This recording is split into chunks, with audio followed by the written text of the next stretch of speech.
अस्सलामुअलैकुम। मोहम्मद अजहर सिद्दीक अपने programme match views के साथ हाजिर खिदमत है। बड़े दिनों बाद आज मेरे अपने प्रोग्राम में सुहेल अहमद मौजूद हैं और सुहेल खान भी माजरत के साथ ही कई दफा नाम ऐसा है जो भाइयों की तरह से हैं।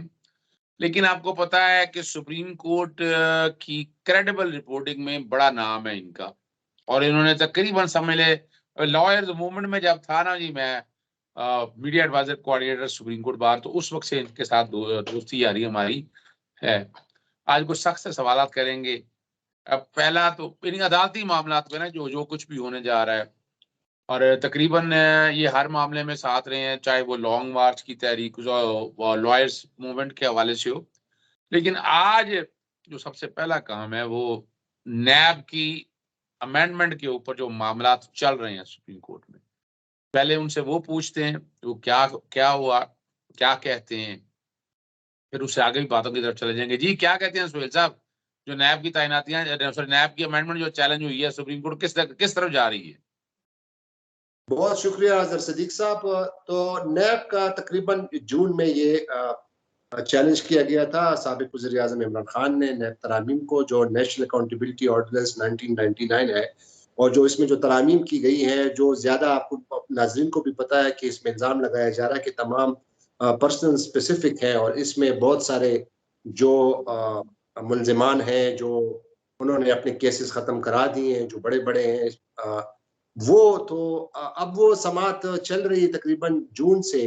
और उसमें जो इमरान खान साहब के जो वकील हैं ख्वाजा आरिफ साहब, वो अभी तक उनके दलाइल ख़त्म नहीं, और अगले हफ्ते हो सकता है कि उसके दलाइल ख़त्म हो जाए। तकरीबन इसमें कोई 19-20 समातें हो गई हैं। जो पिछली समात हुई थी मेरे ख्याल में 20वीं या 19वीं समात थी, और उस पर वो अभी उन्होंने तमाम जो सुप्रीम कोर्ट के जो फैसले हैं, जो नज़ायर हैं, जो उन्होंने बयान किए, और ख़ास तौर पर अजहर सिद्दीक साहब, उनका ये कहना है कि ये जितने भी जो करप्शन के जो केसेस होते हैं, जो पब्लिक ऑफिस होल्डर होता है या जो हमारे जो पब्लिक रिप्रेजेंटेटिव्स जो होते हैं, जिन्हें हम मुंतखब करते हैं, उनको पार्लियामेंट भेजते हैं, अगर वो इस तरह की करप्शन में मुलविस होती है, तो वो उनका जो डायरेक्टली जो इफेक्ट होता है, वो जो अवाम के जो हमारे बुनियादी हकूक है, फंडामेंटल राइट्स, उसको इफेक्ट करते हैं। और तकरीबन 8-10 समातों से ख्वाजा आरिफ साहब इसी पर उन्होंने फोकस किया हुआ है। और उन्होंने देखिए मैं अर्ज करूं, आप ये बताइएगा इतनी समातों से आप क्या समझ रहे हैं? यानी मैं आपके सामने एक सवाल रखता हूं। मैं जो देख रहा हूं, दो पॉसिबिलिटीज नजर आ रही हैं। एक तो दोबारा पार्लियामान के पास भिजवाया जाए, लेकिन पार्लियामान में पाकिस्तान तहरीक इंसाफ मौजूद नहीं है, और चूंकि इमरान खान साहब उसी तहरीक इंसाफ के चेयरमैन है, वो कोई ऐसी बात सामने आती है किसी स्टेज के ऊपर तो जाएगी। दूसरी तरफ जो है ना, जो हालात और वाकया चल रहे हैं, उससे तो लग रहा है कि ये तरामीम पर्सन स्पेसिफिक होने की वजह से कलअदम हो जाएंगी। आप इस बारे में क्या कहते हैं? अब अजहर सिद्दीक साहब, जो 3 रुकनी बेंच है जिसको ऐड करते हैं चीफ जस्टिस सुमरता बंदियान, साथ में जस्टिस जाजुल एहसन, और जो दूसरे जो सीनियर जज हैं वो सैयद मंसूर अली शाह साहब। तो अब तक जितनी भी समातें हुई हैं, और बज़ाहिर तो इस तरह लग रहा है कि ये जो खास तौर पर जब बेंच के दौरान जब समात होती है, वकील दलाइल देते हैं और जजेस सवालात करते हैं, अब तक तो जो खास तौर पर सईद मंसूर अली शाह साहब जो हैं, उनके बड़े जबरदस्त सवालात उन्होंने किए हैं उन पे, ख्वाजा आरिफ साहब पे। और वैसे तो अब अगर 20वीं समातों के मैं आपको बता दूं तो वो तो बहुत ज्यादा टाइम लग जाएगा उस पे। लेकिन जो रिसेंट, चूंकि ये जो ख्वाजा आरिफ साहब का जो मुद्दा है, जो उसका स्टैंस है, वो ये कह रहे हैं कि जनाब ये जो इसमें कोर्ट जो है वो हिदायत जारी कर सकती है कि जनाब इसको कलअदम करार दें, और इस तरह जो जो पार्लियामेंट जो कानून साजी हुई है, ये कानून साजी भी वो कह रहे हैं कि जो ये भी गलत कानून साजी होती है तो ये भी फंडामेंटल राइट को अफेक्ट करती है। अब परसों जो समात हुई थी उसमें बड़े जबरदस्त सवालात जस्टिस सैयद मंसूर अली शाह साहब ने उठाए। उन्होंने कहा कि एक पार्लियामेंट जो एक लॉ पास करती है, और वो लॉ लेट सपोज वो सही नहीं होती, तो अगर वो फंडामेंटल राइट्स के खिलाफ होती तो कोर्ट के हमारे बहुत सारे इस तरह जजमेंट है कि उसको हमने कलअदम करार दिया है।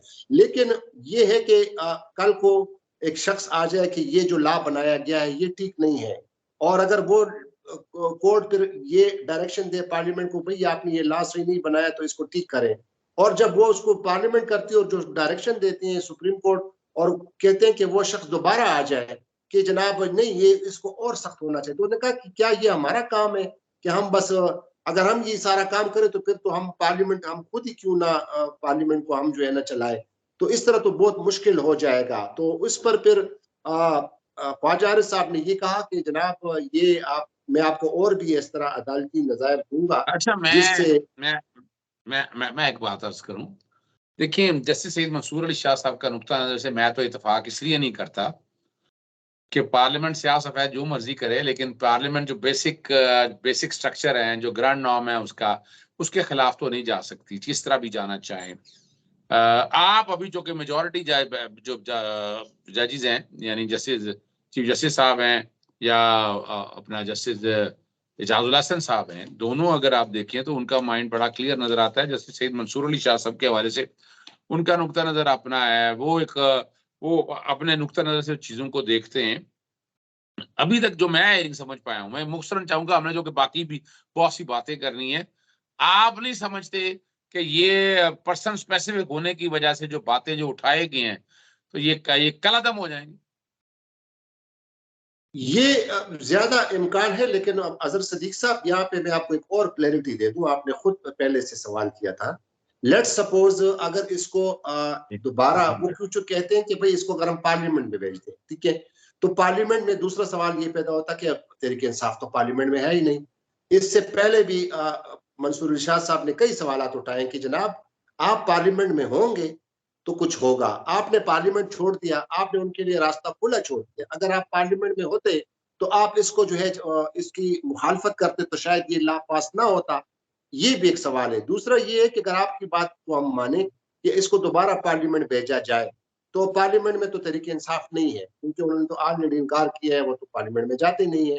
तो ज्यादा इम्कान जो नजर आ रहा है कि कोर्ट ने ये कहना है कि हमने देखते हैं कि अगर इसकी वाकई फंडामेंटल राइट्स इफेक्ट्स होते हैं तो इस पर हो सकता है कि कोई फैसला आ जाए, क्योंकि लेकिन ज्यादा पॉसिबिलिटी ये है कि इसको हो सकता है कि कलअदम हो जाए, और जो पार्लियामेंट को जो भेजने वाली जो चीज है उसमें कोई इतनी ज्यादा मेरे नजर में कोई इतने चांस नहीं, क्योंकि वहां तो ऑलरेडी पार्लियामेंट में भाई।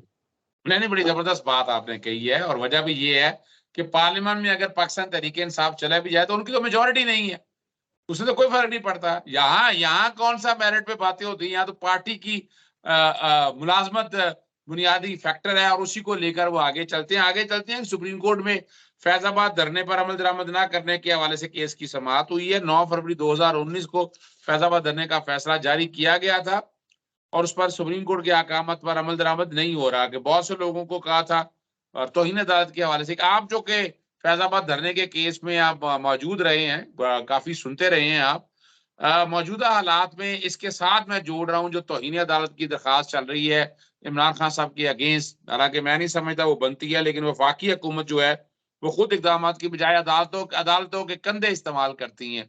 आपने उन सारे की समाअत में आपका नुक्ता नजर क्या है उस हवाले से? वो आपको कल की मैं बात बता रहा हूँ। अजहर सदीक साहब, फेडरल गवर्नमेंट ने जो एडिशनल अटॉर्नी जनरल है, उन्होंने कई दफा, कल तीसरी मरतबा चीफ जस्टिस ऑफ पाकिस्तान को कहा कि जनाब इसमें कोई ऑर्डर जारी कर दे।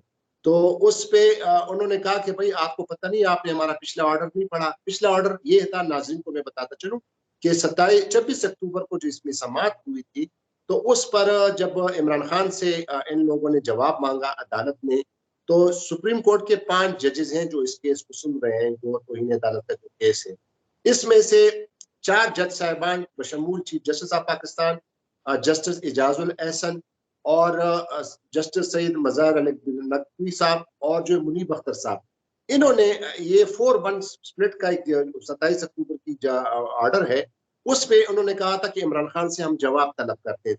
जबकि उसमें जो दूसरे जो मुअज़्ज़ज़ जज साहब हैं, बड़े काबिल कदर जज साहब हैं, जस्टिस याया अफरीदी, उन्होंने डाइसेंट किया था। उन्होंने इसलिए डाइसेंट किया था कि उन्होंने कहा कि चूंकि इमरान खान साहब ने तौहीन अदालत की है, और जो 25 मई को जो अंडरटेकिंग की गई थी उसके बावजूद वो उनकी वायलेशन हुई, तो लिहाजा इसमें जो है उनको बाकायदा कंटेम्प्ट नोटिस इशू किया जाए। और उस पर तौहीन अदालत की कार्रवाई उसके खिलाफ शुरू की जाए। लेकिन उस वक्त जो 4 जज साहिबान हैं उन्होंने ऐसा नहीं किया, क्योंकि ये तो एक जज साहब की एक ऑब्जर्वेशन थी, उनकी अपनी डिसेंटिंग नोट थी। और आप बतौर वकील अच्छा बेहतर समझते हैं कि जो 4-1 से होता है तो फिर उसकी जो मेजॉरिटी होती है उसी को माना जाता है। अब कल जब दोबारा एडिशनल अटॉर्नी जनरल साहब आमिर रहमान साहब ने कहा कि कम से कम एक और आप तहरीक इंसाफ को डायरेक्ट करें कि वो कानून के मुताबिक जो है ये मार्च कर, तो इस पर चीफ जस्टिस साहब ने यही कहा कि आपने हमारा पिछले ऑर्डर नहीं पढ़ा, यानी यही 26 अक्टूबर वाला, जिसमें जस्टिस या अफरीदी साहब ने कहा कि ये इनसे जवाबात नहीं मांगने चाहिए बल्कि इनके खिलाफ डायरेक्ट कंटेम्प्ट की नोटिस शुरू होने चाहिए। तो इसलिए कल चीफ जस्टिस साहब ने इनकार किया, उन्होंने कहा कि अभी हम कोई ऑर्डर नहीं जारी करना चाहते। अब दोबारा जो मिनिस्ट्री ऑफ इंटीरियर ने जो इमरान खान साहब ने जो जवाब जमा अच्छा कराया था चले हम चलते हैं आखिरी सवाल की तरफ। सुप्रीम कोर्ट में बहुत गहमा गामी चल रही है। आप छोटा सा जिमन मेन सवाल में बाद में आता हूँ। अभी आपने देखा कि बहुत ही काबिल तरीन जो जजेस हैं सुप्रीम कोर्ट में एलिवेट हुए, सीनियोरिटी का प्रिंसिपल लगता नहीं, और इस पे आप और हम दोनों का नुक्ता PLD 2002 सुप्रीम कोर्ट 939 से बड़ा क्लियर है। अब जो जजेस आप आए हैं, आप देख रहे हैं कि इससे सुप्रीम कोर्ट में क्वालिटी ऑफ जजमेंट आएगी, बेहतर फैसले आना शुरू होंगे। देखिए, जो chief justice Islamabad high court है justice Athar Minallah, no doubt is a very बड़ा अच्छा जज है। आपको पता है कि सुप्रीम कोर्ट से उनके एलिवेशन से पहले हाई कोर्ट इतना एक्टिव है, बहुत वहाँ पे बहुत ज्यादा केसेस हैं, और जस्टिस अतर मिनल्ला साहब ने वहाँ पे बड़ी अच्छी अच्छी जजमेंट्स दी हैं।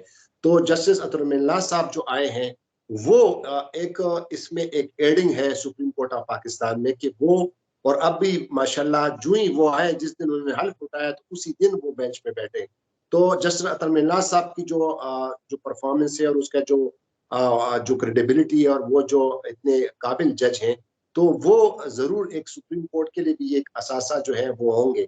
साथ ही साथ जो दूसरे जज साहिबान हैं जो सिंध से एक आए हैं और एक लाहौर से जो है शाहिद वहीद साहब जो आए हैं, और वो ये जो एडिशन जो है, क्योंकि इस पर चूंकि इस पे ज्यादा मुखालफत भी नहीं हुई, और ये जो आपके जो कम्युनिटी है बार जो साहिबान हैं, सुप्रीम कोर्ट बार और पाकिस्तान बार कौंसिल, उन्होंने भी मुखालफत नहीं की है। तो मैं समझता हूँ नहीं, कि उसकी एक ये वजह है। मैं आपको बताऊं, आपको ये जजेस इतने काबिल तरीन हैं। जस्टिस आयशा मलिक, आप देखें ना, जस्टिस सईद मुज़ाहिर अली अकबर नकवी साहब आए हैं आपके पास, जस्टिस मुनीब अख्तर उससे पहले हैं, जस्टिस मोहम्मद अली मदर साहब आपके सामने आए हैं, जस्टिस शाहिद वहीद बहुत कॉम्पिटेंट आदमी है, जस्टिस अतर मिनल्ला साहब आगे चले, वो तो चीफ जस्टिस है, लेकिन ये बाकी अगर देखें तो बहुत कॉम्पिटेंट जजेस है। इनको सामने रखते हुए हम तो सुप्रीम कोर्ट में बहुत बेहतरी देखेंगे। इसके अलावा बाकी भी 2 जजेस रह गए हैं, वो भी जल्द जल्द मुकम्मल आप आना चाहिए और जाके स्ट्रेंथ पूरी हो जाए। अब आखिरी हवाले की तरफ चलते हैं। वो मामला बड़ा मशहूर है कि इलेक्शन कमीशन का इख्तियार जो है तौहीन कमीशन के हवाले से, मैंने भी लाहौर हाई कोर्ट में लार्जर बेंच की दरखास्त है, और यानी पीर वाले दिन यानी कल वाले दिन वो लगी हुई है, और उसमें अब और इसी बेंच के पास justice chief justice Umar Ata Bandial साहब, जस्टिस अतर मिनल्ला और जस्टिस आयशा मलिक के पास आ गया है, जो सिंध हाई कोर्ट भी है और रावलपिंडी बेंच भी, और मेरी दरखास्त भी है। इसमें आप क्या समझते हैं, ये मामला हो जाएगा और मामला किधर जाएगा? ये इस पे तो अजहर सदीक साहब और चीफ जस्टिस ऑफ पाकिस्तान के रिमार्क्स और ऑब्जर्वेशन है कि आल दो जो इलेक्शन कमीशन ने जो फैसला किया है, ये तो उन्होंने कहा कि ये जो उनकी जो एहलियत जो एलिजिबिलिटी है उसको जो डिस्क्वालीफाई किया है पार्लियामेंट से, वो तो उस वक्त तक तो ठीक है, लेकिन अब उसका जो है ये अदालत ने अब ये देखना है कि आया इलेक्शन कमीशन के पास ये इख्तियार है कि डिस्क्वालिफिकेशन का, क्योंकि वो तो कहते हैं कि ये सुप्रीम कोर्ट ऑफ पाकिस्तान ने फिर करना है कि आया इसको लाइफ टाइम डिस्क्वालिफिकेशन, और उन्होंने कहा कि ये हम इसको देखेंगे कि इलेक्शन कमीशन के पास इख्तियार है या नहीं है। तो इस पर जो नहीं इससे पहले भी नहीं, इसके जी अलावा बात हो रही है तौहीन इलेक्शन कमीशन, उसमें भी लार्जर बैंक, उसमें भी सारे मामले शायद इकट्ठे हो रहे हैं। एक तो इलेक्शन कमीशन के पास इख्तियार है नहीं, इसमें तो कोई शक नहीं है, डिस्क्वालीफाई करना वो लाहौर हाईकोर्ट में मामला चल रहा है। लेकिन अभी जो मामला है कि तमाम हाईकोर्टों से उठाकर कंटेम्प्ट वाले मामले को सुप्रीम कोर्ट में लाया जाए या एक हाईकोर्ट में जाया जाए, उसमें क्या कहते हैं? उसमें तो अब ये इन्होंने इलेक्शन कमीशन ने इस्तदा की है ना, उस दिन भी ये हुआ था, और उसमें भी जस्टिस अतर मिनल्ला साहब ने कहा, बल्कि उनकी ऑब्जर्वेशन है कि कुछ ऐसे माजी की ऐसी मिसाल मिलती है कि तमाम जो हाई कोर्टों के जो है ना वो एक ही कोर्ट में जो है वो सुने गए थे। तो अब चूंकि इलेक्शन कमीशन का मुद्दा ये है कि चूंकि इस पे थोड़ा वक्त भी कम लगेगा और अगर मुख्तलिफ कोर्टों में ये चलेगा तो इस पे वक्त का भी ज़िया होगा और पैसों का भी होगा, तो लिहाजा मेरी नज़र में ये जो है इन लोगों की इस्तिदा जो है, ये जो इस्तिदा है, ये तो इन लोगों ने इनकी सही बनती है इलेक्शन कमीशन ऑफ पाकिस्तान की। कि देखिए ना, अब लाहौर हाई कोर्ट में आपके भी की हैं, कराची में भी की हैं, इस्लामाबाद में भी की हैं। 5-6 दरखास्तें इन लोगों ने दायर की है पीटीआई ने, जो एक उसमें हालांकि आइडेंटिकल चीज है, जो इलेक्शन जो तहरीक पाकिस्तान इंसाफ ने जो किया है कि इसको चैलेंज किया है। तो अगर ये एक एक कोर्ट में आ जाए तो मेरे ख्याल में ये खजाने पर बोझ भी नहीं पड़ेगा और दूसरा जो है आप वकला साहिबान को भी इसमें जो है कुछ ज्यादा मुश्किलात नहीं होगी। तो मेरे ख्याल में ये अच्छी बात है कि अगर कोर्ट अब इसको कंसिडर करेगी, क्योंकि आपने पुराने नज़ायर भी देखने हैं, प्रेसिडेंट भी देखने हैं कि आया इस तरह की हैं, लेकिन खुद जस्टिस अतर मिल्ला साहब ने भी कहा कि एक केस जो है वो एक ऐसा था कि जिसको एक हाई कोर्ट में इसको यकजा किया गया। तो अब देखना ये है कि कोर्ट इस पर क्या फैसला करती है। लेकिन मेरी नजर में इलेक्शन कमीशन का जो ये मुद्दा है कि तमाम हाई कोर्टों से इसको कंसोलिडेट करके एक ही कोर्ट में लगा दिया जाए तो इस पे फिर आसानी होगी। बहुत शुक्रिया सोहेल साहब आपका, लेकिन इलेक्शन कमीशन का फिर भी इख्तियार नहीं है तौहीन अदालत का, तौहीन इलेक्शन कमीशन का और नाअहली के हवाले से भी इलेक्शन कमीशन की बदनीति आप लोगों के सामने यहाँ है। इजाजत चाहते हैं। अस्सलाम वालेकुम, अल्लाह हाफिज, पाकिस्तान जिंदाबाद।